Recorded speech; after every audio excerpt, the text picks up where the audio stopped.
श्रीमद् भगवद गीता सार अध्याय 1 अर्जुन विषाद योग। भारत की महान आध्यात्मिक धरोहरों में से एक है भगवद गीता। ये केवल एक धार्मिक ग्रंथ ही नहीं बल्कि जीवन को समझने और सही मार्ग पर चलने की प्रेरणा देने वाली अद्भुत शिक्षा है। गीता का पहला अध्याय अर्जुन विषाद योग कहलाता है। इस अध्याय में युद्ध भूमि में खड़े अर्जुन के मन में उत्पन्न होने वाले संदेह, दुख और मोह का वर्णन किया गया है। ये अध्याय हमें बताता है कि जब मनुष्य जीवन के कठिन निर्णयों के सामने खड़ा होता है तब उसके मन में कैसी उथल-पुथल होती है। कुरुक्षेत्र का युद्ध। कहानी की शुरुआत होती है पवित्र भूमि कुरुक्षेत्र से, जहां कौरवों और पांडवों के बीच महान युद्ध होने वाला था। एक तरफ थी कौरवों की विशाल सेना और दूसरी तरफ पांडवों की धर्म की रक्षा के लिए खड़ी सेना। इस युद्ध को हम कुरुक्षेत्र वॉर के नाम से जानते हैं।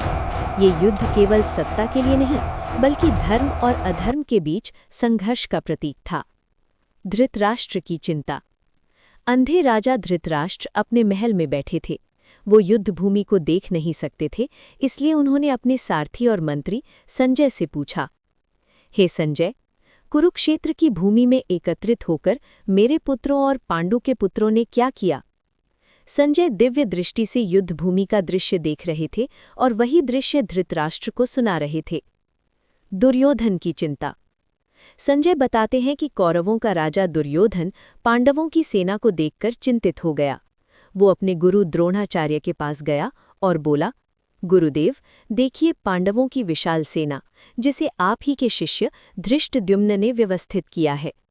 दुर्योधन ने अपनी सेना के महान योद्धाओं का भी उल्लेख किया, भीष्म, कर्ण, कृपाचार्य, अश्वत्थामा आदि। तभी कौरवों के सबसे महान योद्धा भीष्म ने जोर से अपना शंखनाद किया।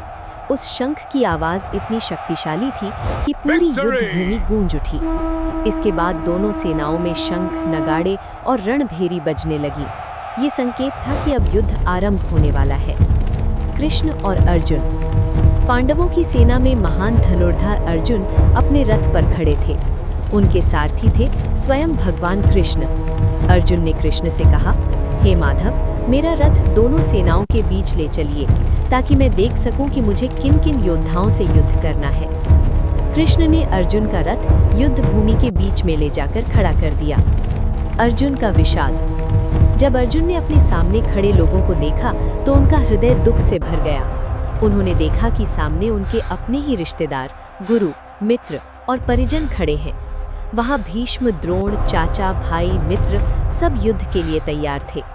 अर्जुन का मन कांप उठा। उन्होंने कहा, हे कृष्ण, मैं इन अपने ही लोगों को मारकर क्या प्राप्त करूंगा? अर्जुन की दुविधा।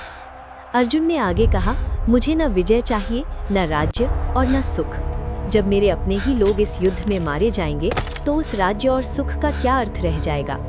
उनके हाथ कांपने लगे, धनुष हाथ से छूटने लगा और मन में गहरी पीड़ा उत्पन्न हो गई। धर्म का प्रश्न। अर्जुन ने एक और चिंता व्यक्त की। अगर इस युद्ध में परिवार के लोग मारे जाएंगे तो परिवार की परंपराएं नष्ट हो जाएंगी। जब परंपराएं नष्ट होंगी तो समाज में अधर्म बढ़ेगा। अर्जुन के अनुसार ये युद्ध समाज के लिए भी विनाशकारी हो सकता था। अर्जुन का निर्णय। अंत में अर्जुन ने कहा, हे कृष्ण, मैं इस युद्ध को नहीं लड़ना चाहता। मैं अपने ही रिश्तेदारों को मारकर पाप का भागी नहीं बनना चाहता। ये कहकर अर्जुन ने अपना धनुष और बाण नीचे रख दिए और रथ में बैठ गए। उनका मन पूरी तरह दुख और निराशा से भर गया। अध्याय का संदेश। यहीं पर अध्याय 1 अर्जुन विषाद योग समाप्त होता है। ये अध्याय हमें बताता है कि जीवन में कभी-कभी ऐसे क्षण आते हैं जब मनुष्य सही और गलत के बीच उलझ जाता है। अर्जुन की तरह हम भी कभी-कभी भावनाओं और कर्तव्य के बीच संघर्ष का अनुभव करते हैं, लेकिन यही संघर्ष हमें सही ज्ञान की ओर ले जाता है। आगे क्या होगा? अर्जुन के मन में उठे इन प्रश्नों का उत्तर भगवान कृष्ण अगले अध्यायों में देंगे। वो अर्जुन को जीवन का सच्चा ज्ञान, कर्म का महत्व और आत्मा की अमरता का रहस्य समझाएंगे। और यहीं से शुरू होती है गीता की महान शिक्षा। निष्कर्ष। भगवद गीता का पहला अध्याय हमें ये सिखाता है कि जीवन में भ्रम और दुख आना स्वाभाविक है, लेकिन जब मनुष्य सही मार्गदर्शन प्राप्त करता है तो वो अपने कर्तव्य को समझकर आगे बढ़ सकता है। अर्जुन का विषाद ही आगे चलकर गीता के दिव्य ज्ञान का कारण बनता है। इसलिए कहा जाता है, जब मन भ्रमित हो तब गीता का ज्ञान जीवन को सही दिशा देता है। अगर आपको ऐसे आध्यात्मिक और ज्ञानवर्धक वीडियो पसंद है तो लाइक, शेयर और चैनल सब्सक्राइब जरूर करें।